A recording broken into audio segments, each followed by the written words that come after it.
মানুষ হিসেবে আমাদের মধ্যে কিছু তামান্না, কিছু আশা, কিছু মহব্বত থাকতেই পারে। তার মধ্যে অন্যতম মানুষের মধ্যে দুটি জিনিসের মহব্বত থাকে। দুটি জিনিসের মহব্বত সমস্ত মানুষের মধ্যে থাকে। যারা জ্ঞানী, যারা বুদ্ধিজীবী, যারা আকলবান, যারা নিজেকে মানুষ মনে করে, সৎ ও অনিষ্ট মনে করে, এদের মধ্যে দুটি আকাঙ্ক্ষা, তামান্না থাকেই থাকে। সে হোক না মসজিদের ইমাম সাহেব, হোক না সাধারণ কোনো ব্যক্তি। তার মধ্যে একটি হলো যে এই মানুষের আকাঙ্ক্ষা একটি থাকে যে তার কিছু বংশধর হবে, তার কিছু সন্তান হবে, ভবিষ্যৎ প্রজন্ম হবে, এবং দ্বিতীয়টা হলো যে সে কিছু সম্পদের মালিক হবে। আমি যেটা বলতে চাই সেটা হলো এই যে মানুষ মানেই সম্পদ এবং সন্তানের একটা আশা আকাঙ্ক্ষা তার মধ্যে থাকে, এবং এই সম্পদ এবং সন্তান নিয়ে মানুষ বাহাদুরি করে, অহংকার করে, যেন তেনভাবে এটাকে খরচ করে। অথচ আল্লাহ রব্বুল আলামিনের হুঁশিয়ারি কি? আল্লাহ তাআলা সেই সমস্ত মানুষদেরকে ডেকে বলতেছেন যারা সম্পদ এবং সন্তানের অপব্যবহার করে। সম্পদ এবং সন্তানের অপব্যবহারকারীদেরকে আল্লাহ রব্বুল আলামিন বলছেন ইন্নামা আমওয়ালুকুম ওয়া আওলাদুকুম ফিতনা।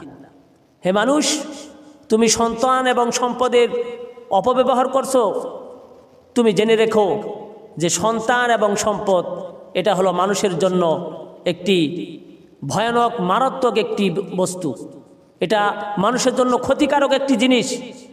এটি ভয়ানক অবস্থা কাল কিয়ামতের মাঠে ধারণ করবে। তবে হ্যাঁ, যদি সম্পদ এবং সন্তান যদি মানুষ সঠিক জায়গায় নির্ণয় করে ব্যবহার করে, তাহলে এই মানুষটি কাল কিয়ামতের মাঠে মুক্তি পাবে। সুবহানাল্লাহ। এই মানুষটি কাল কিয়ামতের মাঠে কি পাবে? মুক্তি পাবে। অতএব প্রিয় হাজিরিন, আমাদের সকলেরই সম্পদ রয়েছে। এই সম্পদের হিসাব কিন্তু কাল কিয়ামতের মাঠে দিতে হবে। অতএব সম্পদের সঠিক ব্যবহার করতে হবে। আল্লাহ রাব্বুল আলামিন সেদিন হিসাব চাইবে সম্পদ কোথা থেকে তুমি এরকম কামাই করেছিলে এবং কোথায় ব্যয় করেছিলে। আল্লাহ রাব্বুল আলামিন বলবে তোমার সন্তানের জন্য তুমি কি করেছিলে, তার দায়িত্ব তুমি পালন করেছিলে কিনা।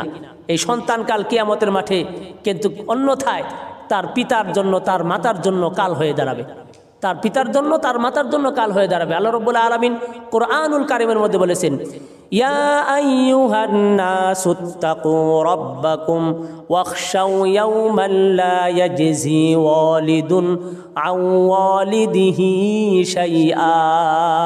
হে ঈমানদারগণ, তোমরা আমি আল্লাহ রাব্বুল আলামিনকে ভয় করো এবং সেই দিনের কথা স্মরণ করো যেদিন তুমি পিতার জন্য তোমার সন্তান কোনো কাজে আসবে না, এবং সন্তানের জন্য পিতার কোনো সেদিন কাজে আসবে না। প্রিয় উপস্থিতি, এই জন্য আমরা আমাদের সম্পদ এবং সন্তানকে সঠিকভাবে নির্ণয় করব, যেভাবে নির্ণয় করলে আল্লাহ রাব্বুল আলামিন আপনাকে আমাকে ভালোবাসবেন, কাল কিয়ামতের মাঠে মাপ পাবো।